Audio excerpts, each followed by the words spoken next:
Hello, everyone. This is Ed Breniger, and welcome to the Eddie Network podcast. My guest today is Joel Zeff, and Joel is a friend of Brian Barrow's and now a friend of mine. And I'm glad you're here, and I would love to hear about what you do and how did you end up doing it, and whatever you want to tell us. So thank you, Joel, for being here. Thank you, Ed. Appreciate it. Awesome to be on the podcast, and always awesome to have a great conversation. I am a keynote speaker, as you said. I never planned on being a speaker. It chose me, is what I say to people, because when I started, I didn't even know people hired speakers. I didn't even know that was a possibility, that there were these huge conferences and speakers came and they talked to the managers or the whole company or the users group or the customers. Had no idea. And so when I first started my career, I was a journalist. I was a newspaper reporter, and I have a journalism degree from the University of Kansas. I'm very proud of that. And so when I moved to Dallas, which is where I live now, the Dallas Times-Herald recruited me out of a newspaper I was working at in Michigan. And so 6 months after I joined the paper, it closed. So I was out of work 6 months after moving to Dallas. And so I had a lot of free time, and I started doing stand-up because that was something that I always wanted to do. I went to some open mics, started doing stand-up, took some workshops at a local improvisation comedy club. And there was something there that I loved, a passion about comedy, about improv. In fact, the first weekend that when I moved to Dallas, the first weekend, my friends took me to this improv comedy club, and it was literally like the movies where the main character, there's a light shining and the music goes, oh, it was exactly like that. And it was this connection, and I didn't know how I was going to do it, or when, or why, or what, but I knew that there was a love there for that improv comedy. And so I started taking workshops, I auditioned, I got into the improv comedy troupe. At the same time, my responsible side brain, so there's that side, following art and passion, and then the other side that says we have to pay rent and we have to eat and we need money. And so that side got a job at a PR agency. And so I'm doing on the weekends improv comedy and stand up at the beginning, but then it just kind of evolved into just doing improv comedy. And so and then I was working at a PR agency, and then I went to an ad agency. One of my clients, one of my PR advertising clients, was a company called Texas Instruments. Most people have heard of it, big company. And so they were having this executive retreat, and they said, we know you do comedy on the weekends. Can you come up and do some of that improv with us? And I considered it. I took another performer with me. It wasn't like I embraced it. I went, let's do this, because it was all men, all VP level, a technology company. And it was like before dinner. So it was anything that was going to go against you, boom, boom, boom, boom. And so we went up there. I had no plan. It was just about having fun, playing some of these improv games. And they loved it. And more importantly, I loved it. And that was when the little light bulb went on and said, maybe I could offer this to some of my other clients. And that was the beginning. You're the dog that caught the pickup truck as you're chasing it, and you caught it and actually got into the truck and started driving it. Yeah. I didn't know what I was doing. It literally, there was no plan. That first event had no, let's just do this. Okay. And then we did it, and they had fun. I had fun. And there was no message at that time. There was no, it wasn't like, here's what improv taught me. It was just about playing those improv games. And just like anything, you start following that passion, something that you love to do, and other opportunities arise. And so I had other opportunities to speak. And once I started taking those opportunities, just like anything, your name gets passed around. If you do a great job, they're going to pass your name around. And, you know, it wasn't like I was making much money. If you gave me a $50 Chili's gift card, I was thrilled, Ed. Or if you gave me like a paperweight with a clock in it or a hoodie, I was Right. like, are you kidding me? I got a hoodie for doing this? It's incredible. Your stand-up is coming through right now. You know Oh, that, well, it's got, yeah. but so what? So there are different types of comedy, you know, Yep. and different comedians who do stand-up do different kinds of. What kind of comedy did you do? How do you frame yours? That's good. So when I was doing stand up, I had like 3 bits, and then the rest of it was just talking to the audience. So it was really improv, right? And so I Oh, would try it, but I would try a lot of bits out, but they wouldn't work. And so it was really just kind of interacting with the audience. I had this one bit which is I feel like has been stolen across the world. I used to do an impression of a Tyrannosaurus Rex drinking a glass of water, and this was the early '90s. And now there's like books about Tyrannosaurus Rex having short arms. There's T-shirts. I'm like, I was the first. I was the first. Yeah. So I I would like I don't have a glass of water here, but it was like I was like, here's my impression of a Tyrannosaurus Rex drinking a glass of water, and I'd go, and I'd prounce around the stage, and I'd go, and then I would with a glass of water, and water would be spilling everywhere, and then I would build it like Tyrannosaurus Rex directing traffic, and then I just kept going, and so so yeah, my comedy was goofy and physical, and then it was also in the moment. It was really connecting with the audience, and just everything was improvised. So that what led me to performing with an improv comedy troupe and doing improv, short form improv. And I love both, but the short form improv was what I really gravitated toward. That was what I truly love. And because there's no script, there's no rehearsal, there's no plan, everything's happening right there for the first time. And then improv was originally designed as a teaching tool in the late 30s, early 40s at NYU by a woman named Viola Spolin. And so all improvisers can trace their heritage back to Viola. And so I took some of those choices and some of those learning mechanisms with improv, and that's what evolved into my keynote. So in a typical keynote, I'll do 3 or 4 improv games with the audience. Lots of laughter, lots of fun, lots of energy. And then we're going to talk about the choices that the volunteers made and what they can learn from those choices, what those choices taught me about teamwork and leadership and change and communication and innovation. And that's how my keynote was built over the years. It just kind of continually evolved. that's fantastic. It's really amazing. You know the way you're describing this, it feels like what I do here with this podcast. Because I mean, this is an improv in the sense Sure. I'm meeting you for the first time. I don't know what we're going to talk about, and here we are talking about improv comedy. I had no idea, Yeah. and it feels that way. And so I have the sense that what you have to be really, really good at is being situationally aware of understanding the context you're in, being able to grasp that really quickly so you can speak directly to that context, whether it's in a serious moment or in a comedic one.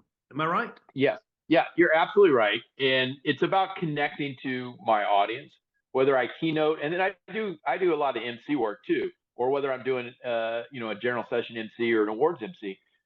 My superpower is that I have that ability to think very quickly, off the cuff, and whether I'm trying to be funny or serious or interviewing uh, executives in a panel discussion or giving out an award or a situation arises, or within my keynote, connecting with the audience volunteers that come up on stage and connecting with the audience.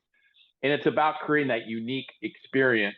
And that's what I think drove my success at the beginning. There's a lot of speakers that have great messages, Okay. And there's a lot of speakers that are funny. When you say, well, I want a speaker that's funny and entertaining, I want a speaker with a great message, that's a lot fewer people, right?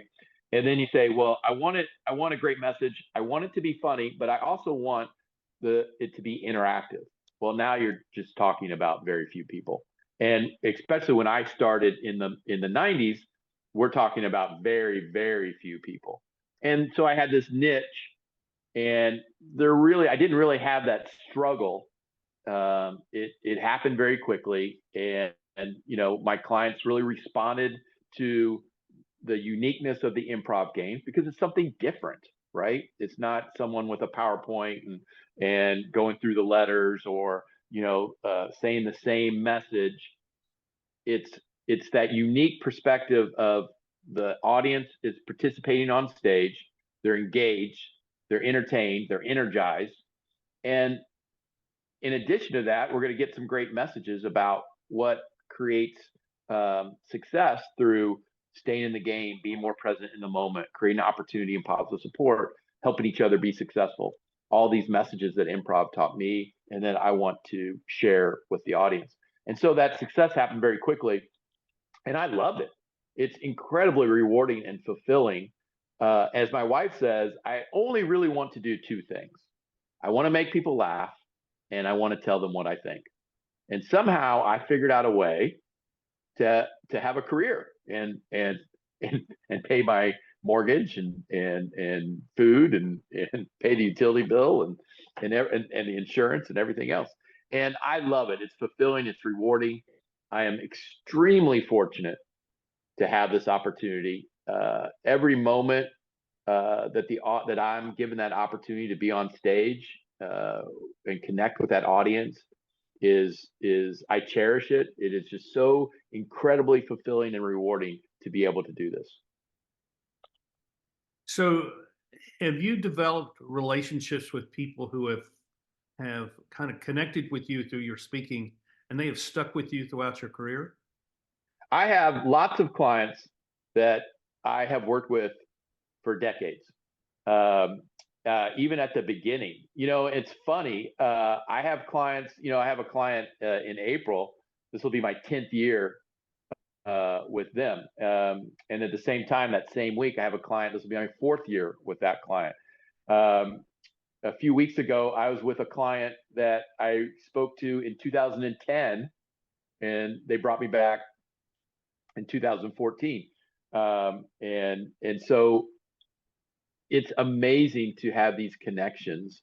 If you do a great job, you take care of people, you connect with them, and you provide something to them and do it in a way that helps their success.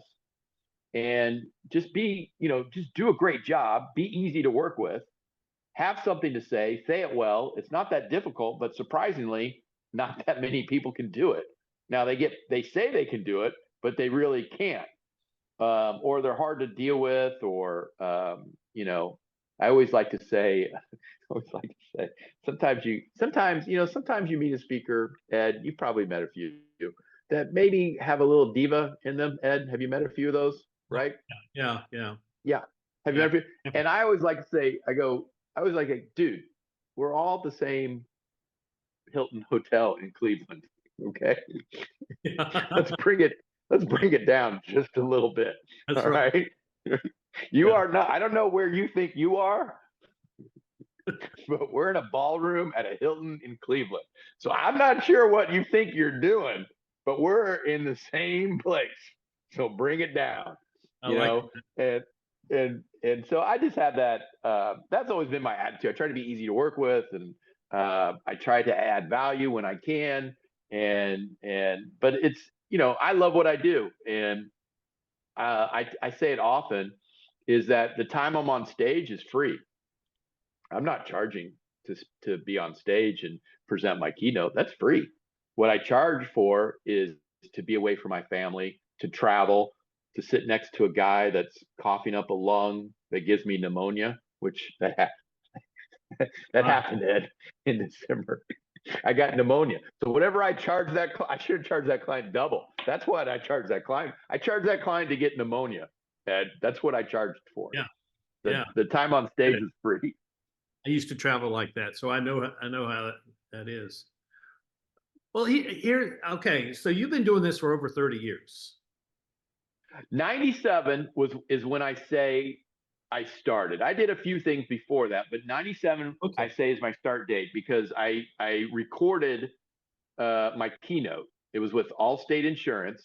They had an office here, a large office here, a corporate office here, and they said I was speaking in their amphitheater.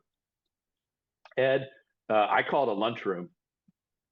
They called it an amphitheater. I called it a lunchroom with a stage.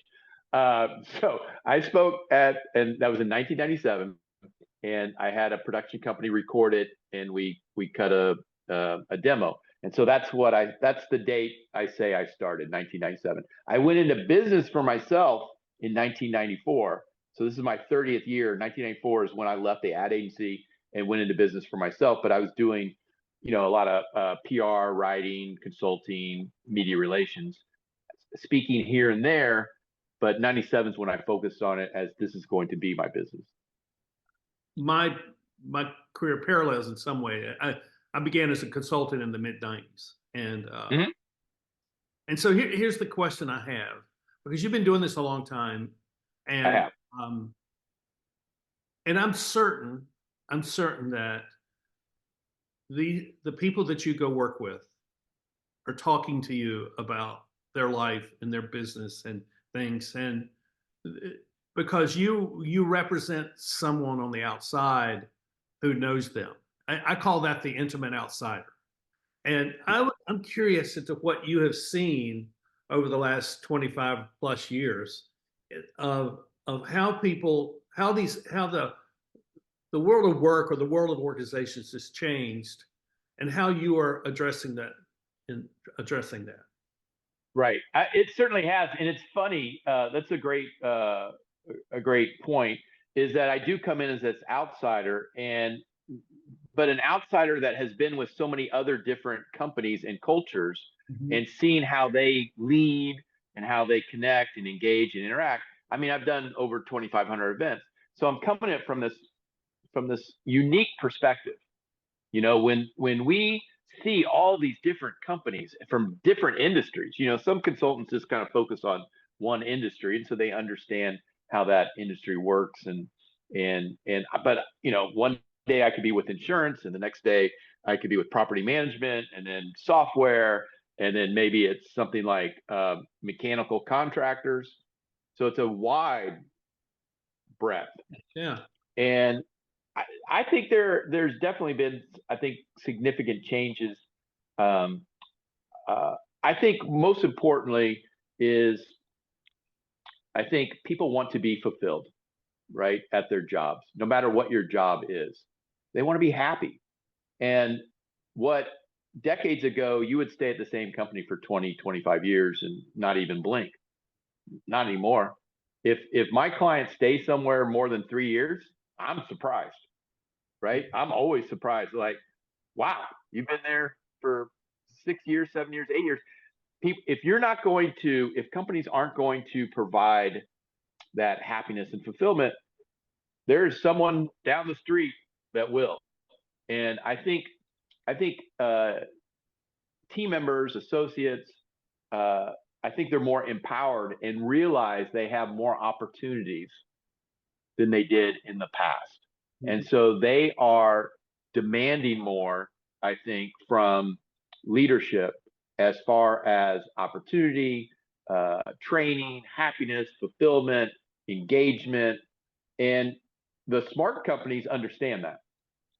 The smart companies understand that we have to provide this to our team members.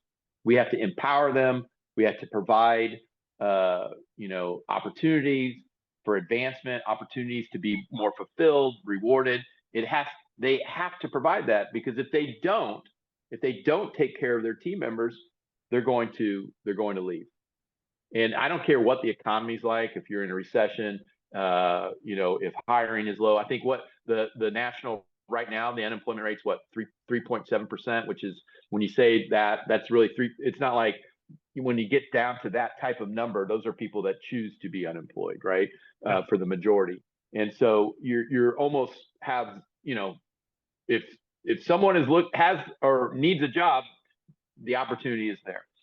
And so I think the smart companies understand that, and they provide that engagement and bring in people like me and to help, when they come together as a group, to help create that energy, to engagement, and talk about some of these soft skill messages that are important in building your skills and creating leaders. And everyone's a leader. I think that's another big change. The expectation is that everyone is a leader, Yeah, and that you have to take responsibility and ownership. I totally agree. When I started doing leadership work back in the mid '80s, I took a seminar, a set of seminars on this from a couple of guys, and then I began reading.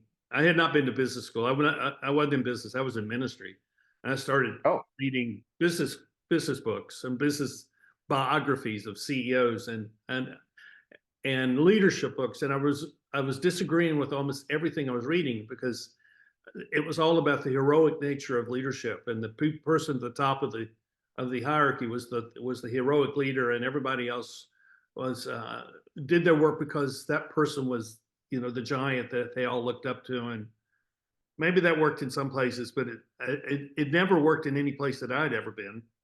And so over a period of 15 years, I finally came to have a framework that I call the circle of impact.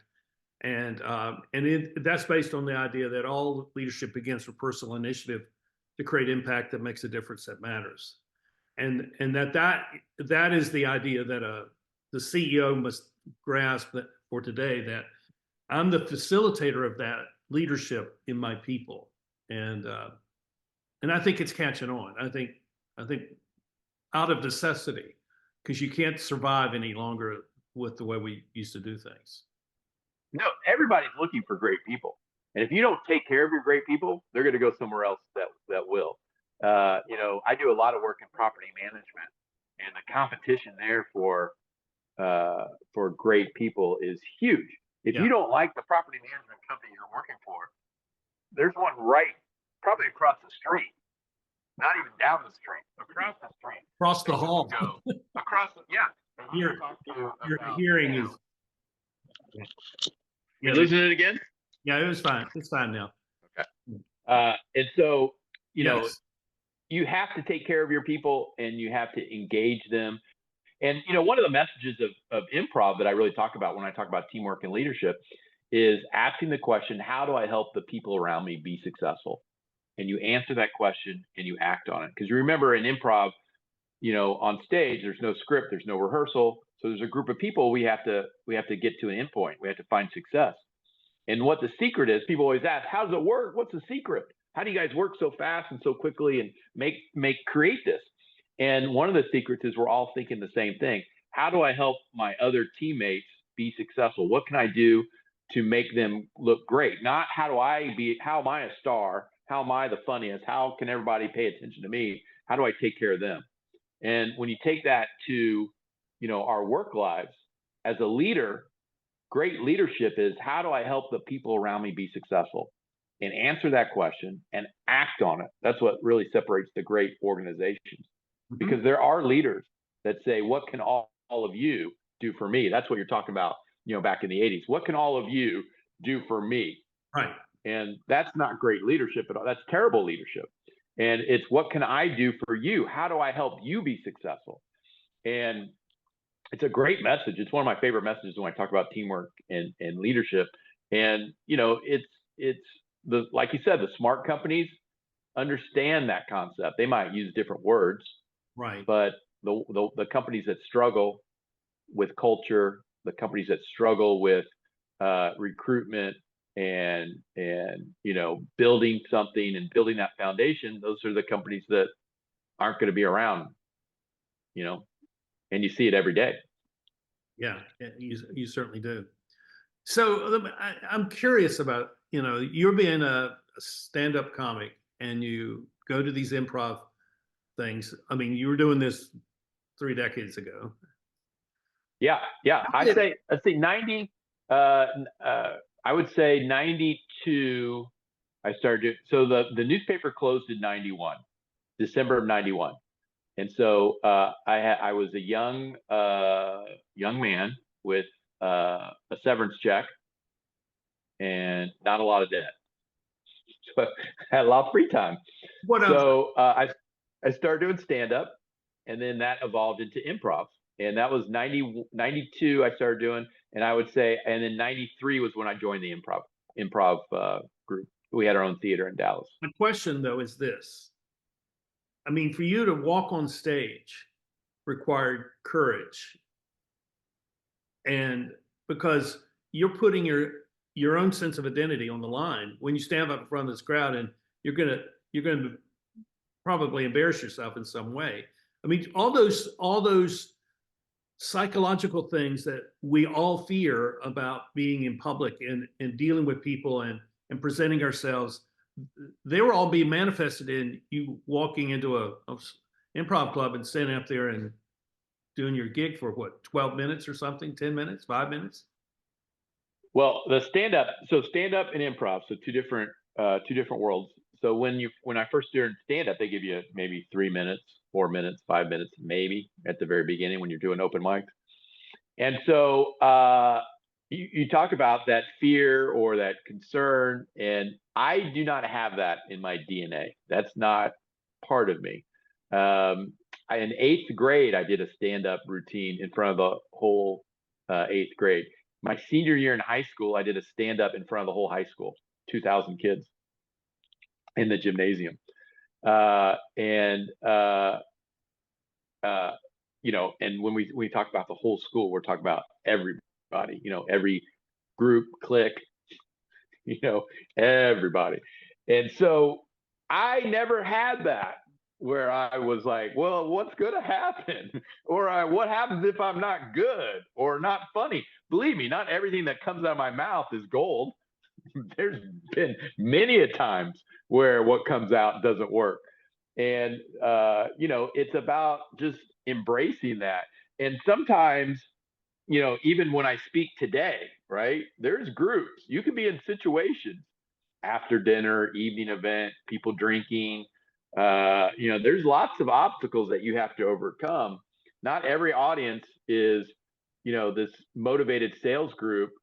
I always say, like, the show where Oprah gave away cars to everybody, right? Yeah. Everybody in the audience got a car. Sometimes you speak to that audience, right? You literally speak to, it's that type of energy. They are bouncing off the crowd, off the walls. I could literally just say what I had for lunch. I could say, well, I had carnitas and some guacamole, carnitas tacos. And they're like, carnitas? Oh my God, this carnitas guy is incredible. Woo! Did you get the message that the carnitas guy really provided? I mean, there's that type of audience, which is incredible. And then you have audiences that you have to win over. They kind of start like this. Yeah. They're like, all right, make me laugh. And you have to win them over. And sometimes you win everybody over. And sometimes somebody in the front row doesn't want to be won over. And, you just kind of, you have to just kind of change your approach in how you work with each audience. But the common thread for everything I do, no matter what type of audience that I'm speaking to, is a confidence. And whether I had that confidence, I don't know where it came from, but I had it in the 8th grade when I was doing stand up, just doing impressions of the teachers. And I had that confidence my senior year in high school when I did a stand up in front of the whole high school. And when I'm speaking to 7 people or I'm speaking to 7,000 people, you just have that. I don't have that fear. It's a confidence, and it's a confidence in my abilities and a confidence in what I'm doing, and my humor and my connection with the audience, and it goes from there. And now there's days that aren't great. I mean, sure. I'm gonna be honest. There's days I'm very honest with myself, Ed. I've come off. I'm like, yikes. Well, you get to get up out of bed the next morning, though. Yeah, Yeah. it's already forgotten. It's forgotten Well, by the morning. I asked the question because I think the issue of risk is prominent in people's minds today. You know, because they feel like their life is lived on an edge, and it's difficult to take on new things, or difficult to change, difficult to imagine yourself in a different place. And so they may have talent and may have good character, but they're afraid to leave where they are and go somewhere where they would be more useful and more valued. I mean, I see that in people, and and I can see how what you do can help people begin to deal with the risk that they perceive as monumental, but really are quite small. And when people ask me, about what's your advice, I says just watch your money Good advice. and do what you want to do. I mean that. Right. Right. That's what my grandmother told me. My grandmother said, um, I think I could do it. I could have done what you are doing, but I have less courage than you do. But she told me when I was about 11 or 12, she says, you may do anything you want to, but do not bring shame to the family name. Old Yes. school. I like it. Yes. But Old school. People have, when I've said that to people, they've said, wow, how that's awful. That's a very, no, she liberated me. She freed me. Yeah. Do Yeah. anything I want. And I've done everything I've wanted to do, almost everything. Right. Right. So I always say my advice to people is just, what would you do for free? What do you love so much that you would yeah. do for free? Yeah. And follow that, because I promise you, there's a way to make money at that. Yeah. And if you follow your passion and you love what you do, you'll never work a day in your life. And I learned that very early on, that no matter what job you have, you should do it with passion and love what you do. I remember working at a movie theater when I was 15, and you smell like popcorn. You're cleaning up people's trash, cleaning the hot dog machine, right? To this day, Ed, if I go to a movie theater, I go to a baseball game, I take my trash. I do not leave my trash under the seat. Once you clean up somebody's trash, you do not leave trash. And so, but I figured out, you know what? I better have fun doing this. I better figure out how to be passionate about this job. It's not what I'm going to do for the rest of my life. I don't love this, but this is my job. And that kind of taught me a lesson, that it's going to be more enjoyable if you find that fun in that job. I talk about it in my book. So in the summer, they would do these kiddie movies and, sell these really cheap tickets, and it'd just be the whole movie theater be full of kids. Right. And so you couldn't just have somebody, everybody's, their popcorn spilling. Somebody yelled at some other kid. Somebody bumped into another kid, and so you had to have somebody to police the situation. And at our movie theater, we had Cowboy Bob, and I was Cowboy Bob, and I didn't realize that was a thing until my manager said, put on the hat and the vest and the star, and you're Cowboy Bob. So if anybody has a problem, you take care of it. And I'm like, and so for $2.85 an hour, I was Cowboy Bob. And wow, it's one of the highlights in my life. And so, that's what I learned. Just, you got to have fun, and you have to be happy, and you have to be fulfilled, and you have to go in that direction. And sometimes that involves taking a risk. And what's the worst that's going to happen?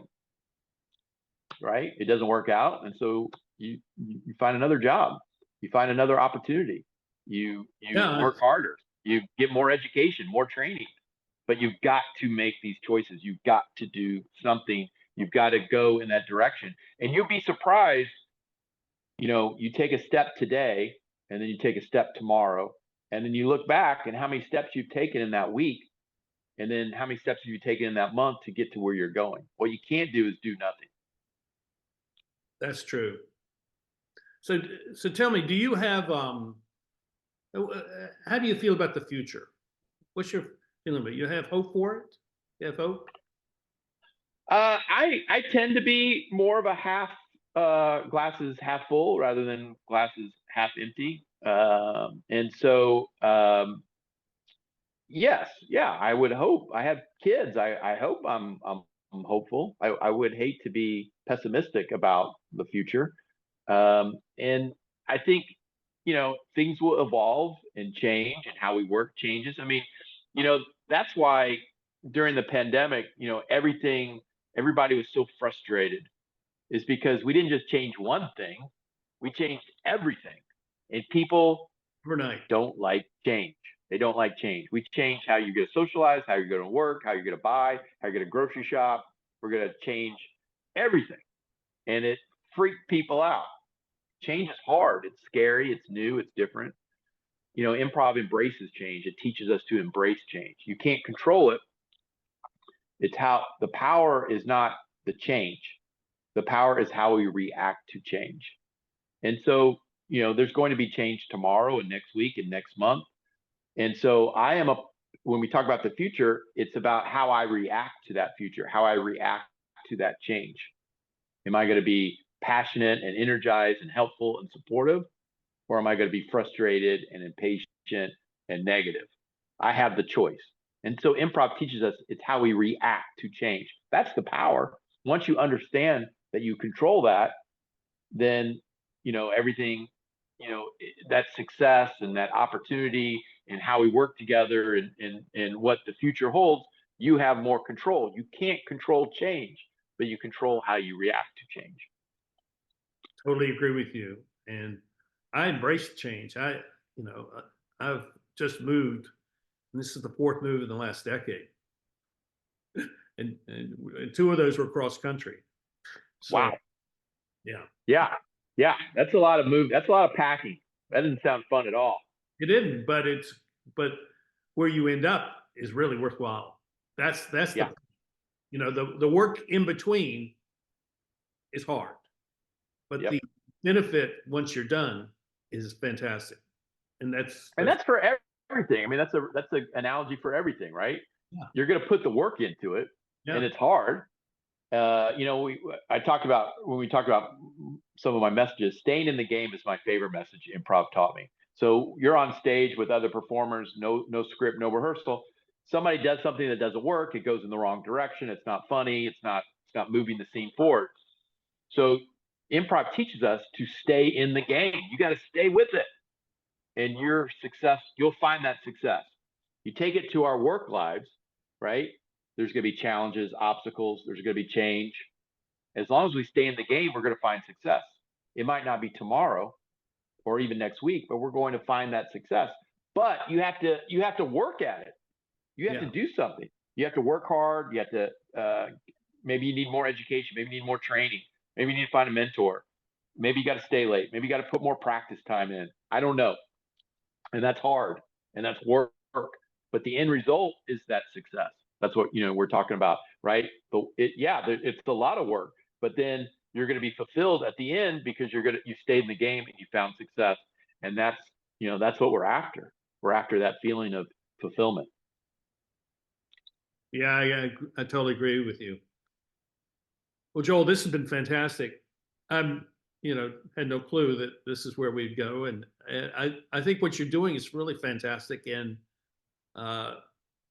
worthy of being an honorable thing that you're doing, because you are planting seeds. You are expressing opinions. You are being the example of things that you talk about. And that's a very important thing, where there's that kind of integrity between the words and the action, the person and the who speaks and the person who's doing. And for your audience to see that is really, I think, really significant, and why you're probably really great at what you do. Well, I love it, and I think, and I say at the beginning of my keynotes, look, we're going to laugh and have fun. And if that's all you get out of it, I'm cool. If you walk out of here and say, what did Joel talk about? I have no idea. I'm cool. But did you laugh and have fun? Because there's no better way to spend an hour with your friends, your colleagues, your partners, your teammates than through laughter and fun. It connects us. If it just relaxes you, if it just gives you a little adrenaline boost, a little endorphin boost, makes you forget about your problems for an hour. Yeah. Hey, I'm totally cool. But we're going to talk about these messages that improv taught me, and I want to share with you. That's what all I'm doing is I found something I love and something that chose me. Like that first day when someone took me to an improv show and I watched it, and I was an audience volunteer that day, and the light shone, and there were cartoon birds flying around my head. It was a moment, and that moment progressed and created other moments. And I found something that I loved, and I want to share that. And I have the opportunity to share what I love and what improv taught me, and what I think it can help as the audience attendees, the audience members, what it can help them, when we talk about change and disruption and talking about being a better teammate, a better leader, and a better communicator, and a better innovator. And at the very least, I just want to bring some joy and some fun and some laughter. So, can people find you online? I mean, I try to keep a low profile, Ed. Try to keep everything top secret. You got to know 3 people to get to me. Yeah.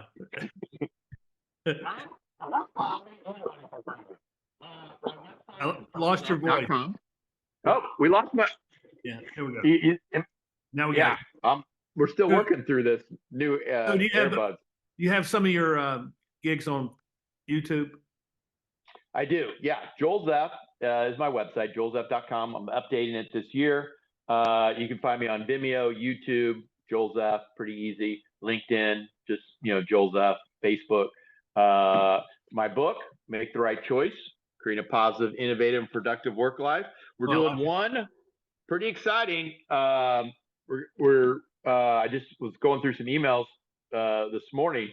We're doing a run of this book, final printing of this book, and then later this year, they call it an expanded version and revisions. I think I'm gonna do like 4 extra chapters, and but this book has all of what we talked about, my messages, in more detail, and it's a great available at your great website. Easter gift. Amazon. Okay. Amazon. Yep. Amazon. Porchlight Books is a great business book vendor. If someone wants to hire you to come speak, how do they work that? Yep, they can reach me out through reach out. They can reach out to me. See, I messed up. We're gonna do the whole thing over again, Ed. Got to do it all over again. I would love that. We can reach out through my website. That'll be episode 2. That'll be episode. Yeah, 2. we can do episode 2. I just did a second episode with another podcast.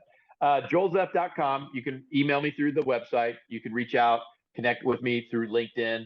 Whatever is easiest for you, and would love to for some of your viewers and listeners to connect with, and I tell you what, Ed, the first person that connects with me on LinkedIn and said, "Hey, I saw you on Ed's podcast. I will send you a signed copy of my book."